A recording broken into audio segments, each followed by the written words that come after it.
G'day ladies and gentlemen, welcome back to the YouTube channel. How are we all doing today? It is looking like it's going to look like tomorrow, or it's pissing down with rain, but today is the last day we're not going to have any rain for a while, so I've actually got to record a couple of videos just to make sure I have something to post. But ladies and gentlemen, today's video is really incredibly directed towards the newbies.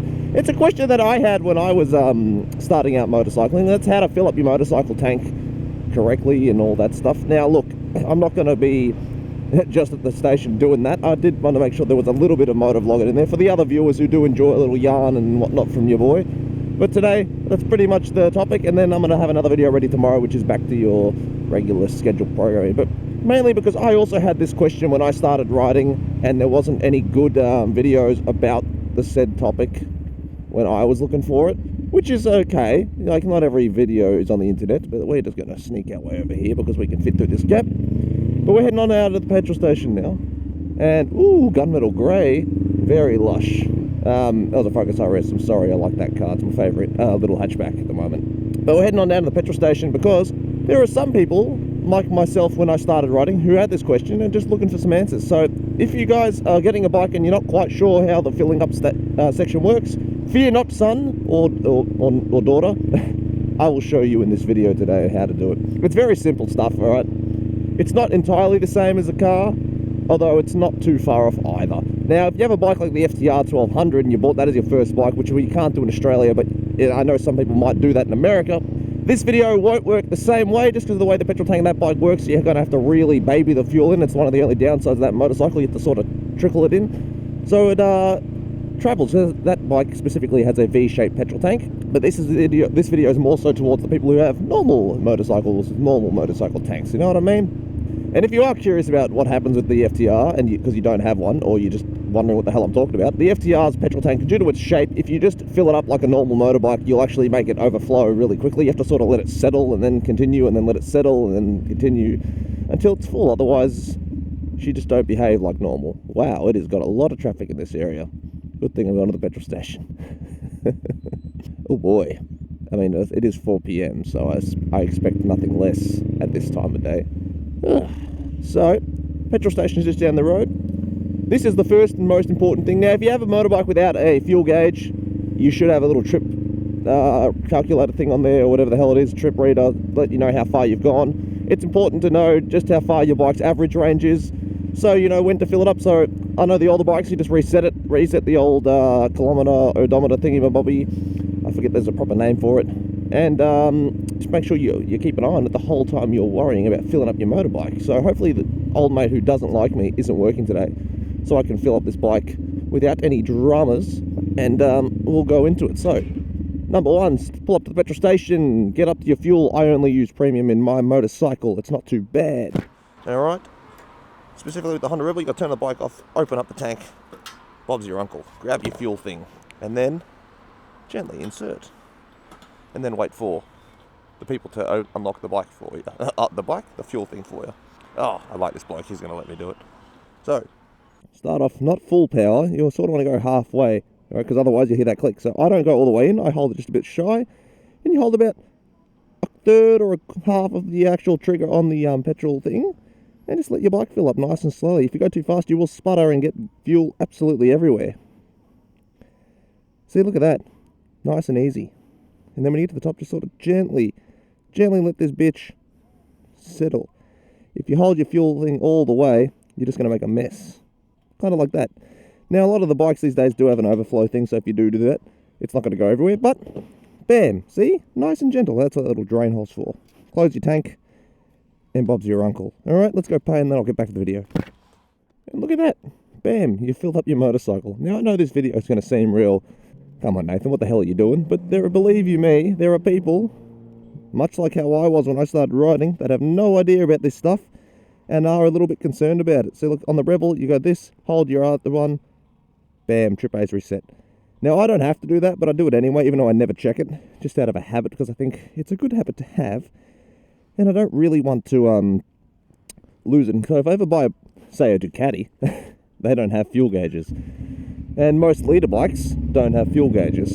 So believe you me, it's a good habit to save yourself from potentially getting yourself stuck and stranded somewhere.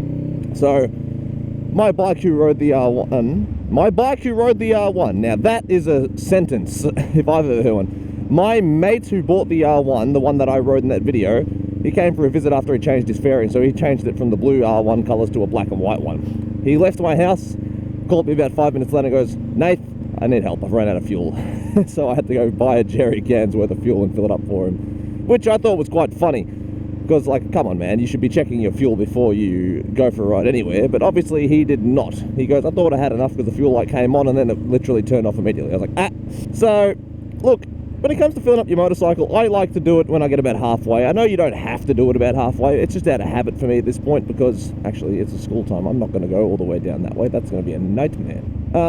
It's a habit I have because I like to spontaneously just do bigger rides out of nowhere sometimes. So sometimes it's not the best idea to let the fuel run low. Sometimes I let it go. I think only like once or twice I've had the actual bike flashing the E at me. Now the Honda Rebel's only got 4 blips on a fuel gauge. Some bikes have 6, some have more. Look, 4 is enough to get the point across. It does flash when it's running a bit lower. Now, I haven't run out of fuel on the bike. I don't plan on running out of fuel on the bike. But there are certain habits you sort of want to get better at because, look, if you do get running, like let yourself run out of fuel, you typically never run out of fuel in a place where you're expecting it to. If you're interested to find out just how far your bike can go, bring yourself a small jerry can on the back of your bike and just go for a cruise one day. And then all you got to do really is just fill it up when it gets to that full point, and then bam, you're not stranded anymore. It's a very common thing that people do. Oh God, I want to be stuck behind a slow person. As an experiment, so if you want to know exactly how far your bike can go, maybe do that. But guess what? I don't really plan on finding out. I know roughly the limits of my motorbike, and I have no need to push it any further than that. So just get in the habit of filling up your bike when you need to. Some people fill up their bike every single time they come home from a ride. That's a good little habit to have as well. I don't do that. I only really fill up, like I said, at the halfway point. I have no need to do it every single time. But mind you, when you do fill up your bike, it only costs you a few dollars. For example, I wasn't just at half. I was a bit over half at that point because I had, it was half 2 rides ago, and I've ridden it twice since, and it's still at half. So it's probably at that lower end of the halfway blip, so it's probably like just over a quarter of a tank. And guess what?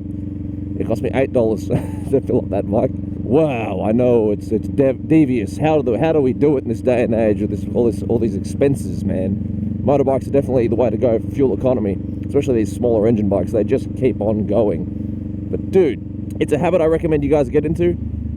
It's a simple one. And, well, look, the more you get into the habit of checking and making sure your bike's always full, the better your riding will be, because you're never going to end up stranded in the middle of nowhere. And God knows that's never a fun time. But ladies and gentlemen, like I said, this video is not going to be a long one. It's just a short one to get the point across.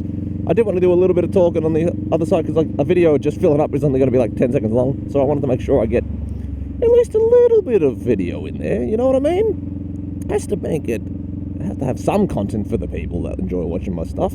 Right now I'm on my way. I'm going to go do another video as well. So tomorrow there will be another video that's normal length and a little bit more standard wombatty goodness. But for the time being, I do hope you guys have enjoyed that one. It was just a short one, short little lesson, keeping you up to tabs on things. And guess what, dude?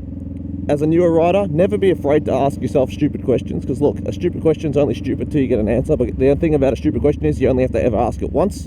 And I know something like filling up a motorcycle seems like a really basic and simple question. But some people, look, they're just either too scared to ask or they don't know and they just want to know.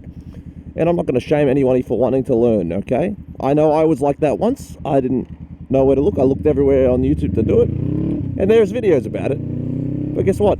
I just wanted to help and do my own little take on the issue. So just remember, you go in there, you undo your fuel cap, turn your bike off. It's a bit of respect. No, a lot of places they'll make you take your helmet off, which is fine. Don't be a dick about the rules of the petrol station.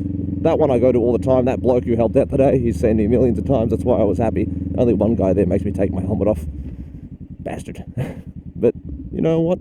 Like I said, just ask the questions if you need to learn. But there are simple things to do with bike stuff. Like I said, man, open the tank and don't hold the trigger down on the fuel nozzle, because you'll make a mess and it'll drip all over your fuel tank and then damage your paint and eat your paint away and stuff like that. You don't really want to do that. it's not good for the bike. It's not good for the paint, and it hurts your soul when you do that, you know what I mean? But anyway, ladies and gents, that's all I have time for today. I do hope you enjoyed that video. And leave a like, comment, and if you have any other simple questions, don't be afraid to ask. Maybe I'll do a video with a few of them in there just to make sure you guys answer your questions. You know what I mean? Help you out. That's what I'm here for. Otherwise, take it easy, keep it cheesy. Peace, have a good one. Bye.